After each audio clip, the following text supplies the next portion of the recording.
পরিশ্রমে কোনো লজ্জা আছে? আমরা কাজ করে খাবো, ঠিক কিনা? Never under estimate any job. যুবক ভাইয়েরা শুনতেছ? এরকম আওয়াজ করতে হবে, কান খাড়া করে শোনো। Never under estimate any job.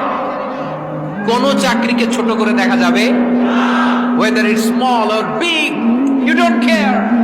এটাতে কেয়ার করা যাবে না। ছোট্ট চাকরি পাইলে ঢুকে যাবা, বড় অফার আসলে পরে ঢুকবা। এটা ছোট কাজ, এটা হোটেলের ওয়েটার, এটা ছোট্ট স্টাফ, এটা কেরানি না। কাজ কাজই, কাজের মধ্যে কোনো ছোট বড় নাই। খেটে খাওয়া মানুষকে বিশ্বনবী অনেক সম্মান করতেন। বিষ্ণু ইসলাম খেটে খাওয়া মানুষদেরকে এত ভালোবাসতেন, বিদায় হজের মতো এত গুরুত্বপূর্ণ ভাষণও এই মেহনতি মানুষদের কথা বাদ যায় না। সুবহানাল্লাহ পড়বেন না?